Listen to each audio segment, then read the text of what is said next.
Now this is much more exciting. Hydrogen-boron fusion. Wow. This could solve the energy problems forever and produce infinite energy. This is one of the fusion reactors from a company called Tri-Alpha Energy. I think Binder Bauer is the main guy. The first time somebody said nuclear fusion must be fueling the reactor on the sun to produce all this star power was Arthur Eddington back in 1924.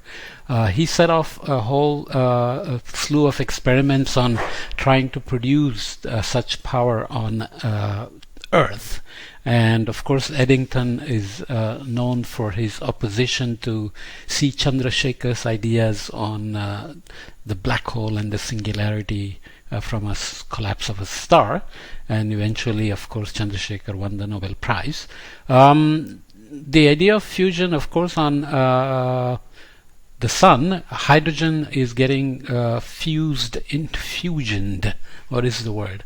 Into helium, and there is a competition between the gravitational pull of the helium, which has got a higher mass, and the expansion due to the heat. And sun is going to obviously keep expanding, and in 100 million years, the Earth will be too hot for water to stay in liquid and ice form. Everything will be water vapor, and sun himself is going to burn up in about 5 billion years. But in the meantime, hydrogen and hydrogen forms like tritium and deuterium are considered the prime fuels for fusion reactors. So you have fission, which is what raises all these concerns about waste and nuclear weapons and proliferation, waste disposal, and so on.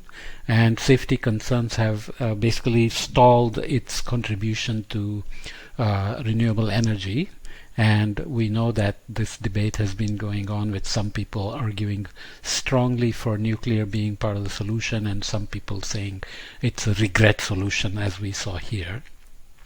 But fusion will not have any of these problems, except that when they use tritium and deuterium, neutrons are produced which make some radioactive material by breaking down, and then the reactor has to be fixed somehow every few months.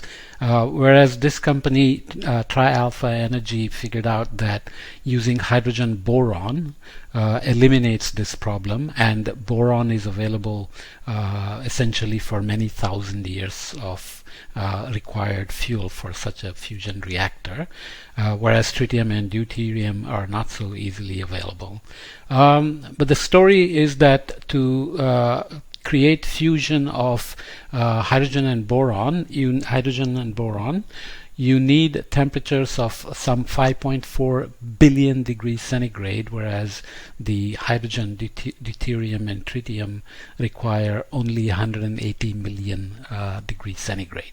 That sounds like a lot, but the Hadron Collider in Europe is producing trillion degree centigrade temperatures in their nuclear accelerators and so on. So the other issue of these fusion reactors apparently is that at those temperatures you basically have plasmas, which are ionized gases stripped of electron, like the northern lights and so on, which wobble around all the time because they are very unstable and hard to control. So the big invention of this company, Tri-Alpha, is that it has found a way to spin the plasma like a top. When it spins very fast, it becomes more stable.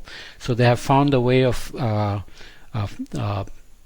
firing hydrogen into these plasma to make them rotate and be stable, and higher the temperature, faster the rotation, more the energy, and more stable the system, and so on. So theoretically, if this works, this is going to make really huge amounts of energy and basically make everything else quite irrelevant and redundant.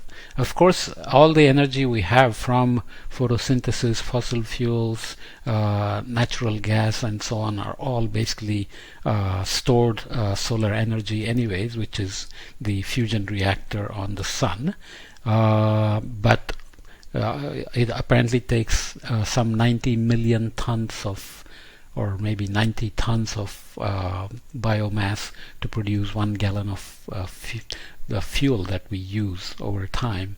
And then termites came along 120 million years ago, and not so much fossil fuel is being generated because they chew on hydrocarbon and don't let it become fossil fuel. So nonetheless, if we can generate the power like stars using this hydrogen-boron fusion, obviously it'll be a huge solution.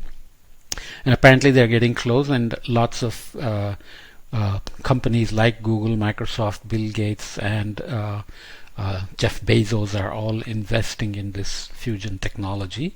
And in the TAE factory office, apparently they have these flying pigs, because they think pigs will fly one day, to the skeptics who say that fusion will work when we see pigs fly. So they make a joke about it and say that maybe pigs will fly, and maybe we will have successful hydrogen-boron fusion to solve the energy problem. So definitely one of the more exciting coming attractions.